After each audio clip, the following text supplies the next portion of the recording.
Alright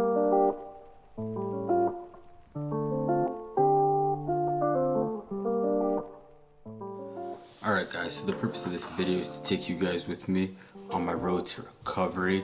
This is for people who, like me, play sports and work out on a competitive but non-professional level because obviously if you're a pro or you're a professional, you have access to world-class like medical care and treatment, which is different than for people who are non-pros like me but still want to play on that competitive level. And competitive obviously varies from person to person, so that you guys get an idea of what I mean, what competitive is. For me, well, put it into context, where I was, let's say, at the most I was playing was probably in 2019 in fall. I was playing soccer about 4 days a week and lifting about 5 to 6 times a week. So obviously that's a lot of lifting as well, and that's not going to be the same for everyone. Obviously if you're new to lifting, 3 to 4 times a week is going to be good enough, especially if you're getting a lot of compound movements. That's completely different than where I'm at, where I've been lifting for on and off for a couple of years, and then focusing on a lot of isolation so that I can keep going and lift as much as I do or as many days as I do. So fast forward to 2020, I obviously cut back some soccer for a bit because that's counterproductive to the lifting and trying to gain size and everything. But then COVID came around and I actually stopped playing soccer completely for a bit, stopped lifting and changed to like outdoor workouts for a while, and then I went back to soccer and back into lifting in summer, and then I actually had an injury, a Lisfranc ligament tear. So this is for people who also actually went through a similar injury and are looking and curious on just what their recovery time is, and you don't really get that answer from a doctor because I actually asked the doctor, how long till I could play again or get back to lifting and stuff to the same level of competitiveness or more than what I was at before, and they'll tell you what you can get to with running and stuff, and it's not the same. They'll give you like fuzzy answers where they're not really sure, and then of course what I did is turn to the internet like most people do, and then I'll get a lot of answers of a couple of months till you can jog and run again, and that's not the same as till you can play again.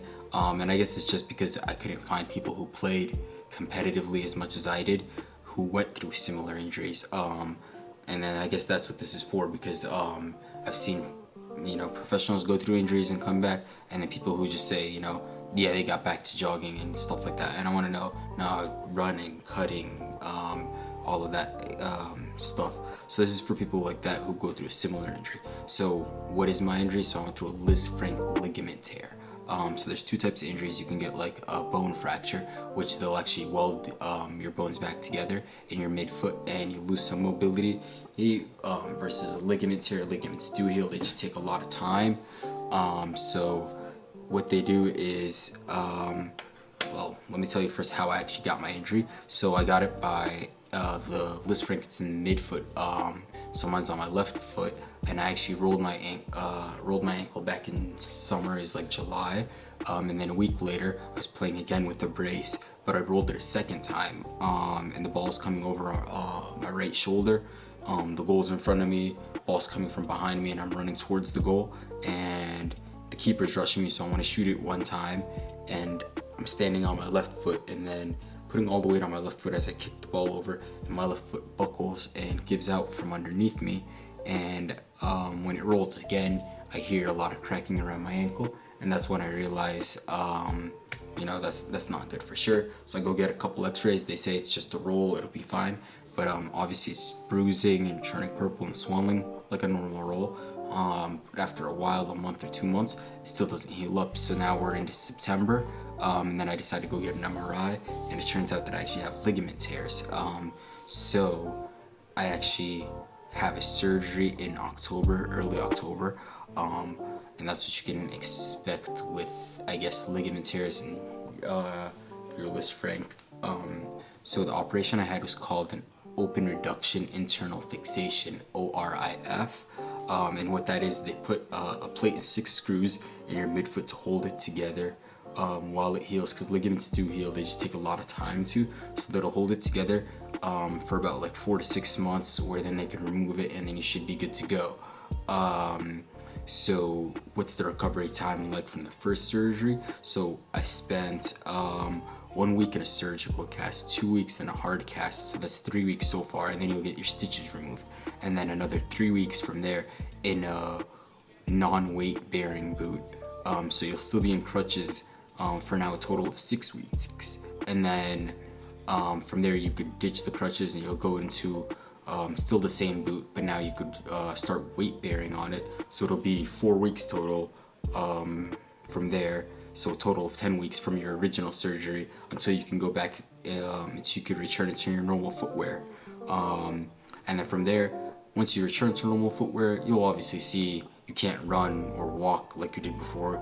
You'll have a limp, so that's when you'll go through physical therapy. They'll recommend about 8 weeks. I went through about 5 weeks. It's personally up to you in what you feel, how long you need with physical therapy, and I guess what you can afford or so. So about 4 to 6 months from there, you'll have a second surgery where they'll go ahead and remove the hardware. I'm having mine now at 5 months from my initial surgery, and the expected recovery time from that is 3 weeks in the boot, but weight bearing, so no need for the crutches again. And I plan to take you guys with me on that road to recovery, see what to expect from this channel, like workouts as I try to get my leg back to as strong as it was before, some soccer training, maybe some difficult hiking where I need to do a lot of difficult running and jumping, so I might vlog some of that, make like a mini series just so you guys can actually understand just how long of a process this is until you can play again, because that's what I want to know. And then let me put a little collage together of what I went through from the first surgery in terms of just the different casts, so you guys can understand the surgical cast, hard cast, the boot, and what that all looks like. So I'll put together a little collage of what that all looks like, and then take you guys with me on this trip, hopefully.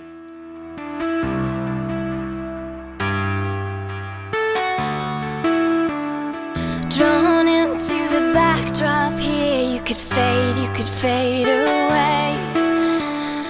Bright lights on a starless night, been a hole in the dying day. Looking at life through a loaded gun, take your best shot, aim it at the sun. Looking at life through a loaded gun, you'll know you'll find yourself, you'll find yourself alone.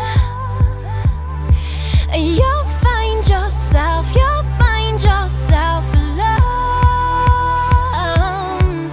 You'll find yourself, you'll find yourself alone. You'll find yourself, you'll find yourself.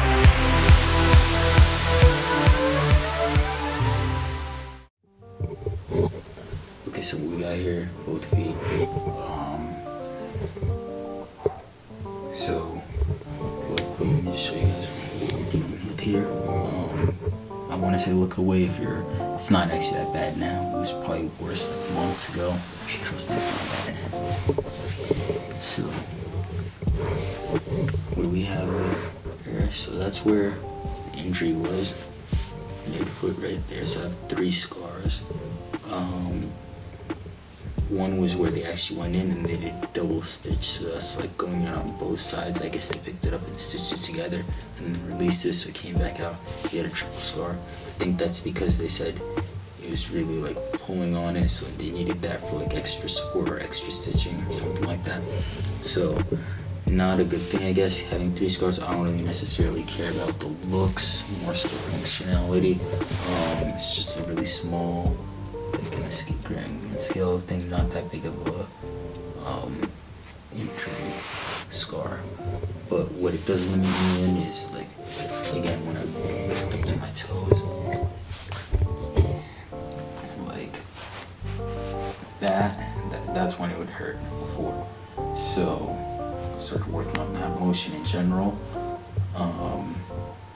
doing a lot of calf raises, and pretty much what they're gonna do tomorrow is they're gonna go back in and remove the screws out from there, and then there's a side entry there that has some more screws. So a couple, like 4 I think on that way, and the 2 on the sides like that. And then I think what happened was with the injury is like you had this arch collapsing in the midfoot. You start to have this bone here that connects. So these are like your metatarsals or something, and the tarsals those of you that know biology better than me know all the names of them. They all come together in this arch here. So then the ligaments kind of hold it together like that. Torn, separating a little bit. So screws kind of held this in place. And then he'll take out the plate, take out the screws. Now the ligaments should be stronger. I do notice that doesn't hurt as much as before the surgery, I guess.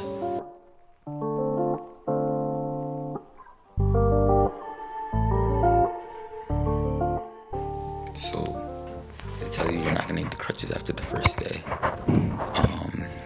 That's kind of a lie, because even though you can walk on it, so I was walking with the walking boot that I had from the first surgery, but I still find comfort using the crutches, and they did recommend you could use the crutches for comfort for a bit, but I don't want to rely on them because then unfortunately I'm going to start walking again with a limp, and that's what I don't want to have.